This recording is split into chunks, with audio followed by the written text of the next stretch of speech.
All right, now it's time for our weekly financial forecast with Tim Fitzwilliams of Fitzwilliams Financial. Thank you so much, as always. Always a pleasure, Janet. Okay, so we're talking about inflation. We know an inflation report came out. It wasn't good, 3.8% year over year.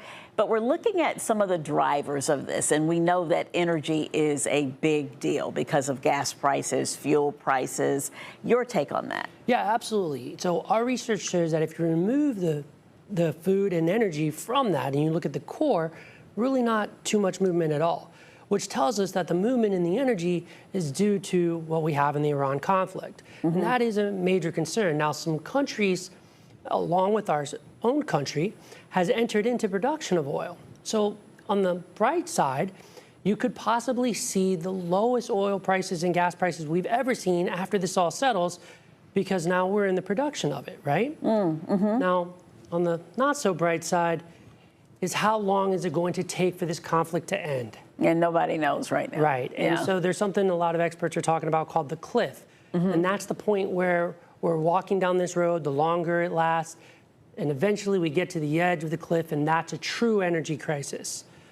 Now, we must believe at some level, maybe the rest of the world will get involved, other people will get involved, something has to stop before we get there. Yeah. But that's the downside. So it's two ways to look at it, but nothing is out of the ordinary considering what's happening with the Iran conflict. Okay. But when you think about like some of the gas prices and fuel prices, you know that indirectly also is driving up some of the food prices and just absolutely other things that we need. Well, energy, oil, spillover effects are things like fertilizer. Yeah. That affects all food, right? So it's crazy how much it can affect it. So absolutely, it's a concern, and that's why we have that walk down the plank to the edge of the plank, to the cliff, if you will.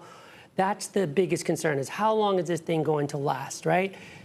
And we have to believe that at some level, the buck stops here, people are going to get involved, movement's going to be made, and then the conflict ends. And then the rest of the economy looks good. Right. We still believe we're on that growth part of the economy. We still believe that we're on a trajectory to get back into good growth with natural models. There's nothing we can do fiscally to change the inflation that's happening now. You can't change the interest rate. You can't do those things because this is supply side. Supply side. Not demand side. So in the meantime, people just need to be cognizant and probably just watch their spending. Just like we've been talking about, Janet, absolutely. Watch your spending, maybe be a little bit more conservative on your trips for the summer.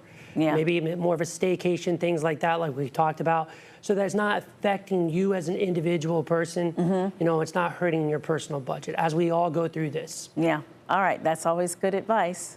Thank you so much. And the financial forecast, it airs every Tuesday in our 4 p.m. news. So if you have questions you want answered, email us at financialforecast@13newsnow.com. Connor.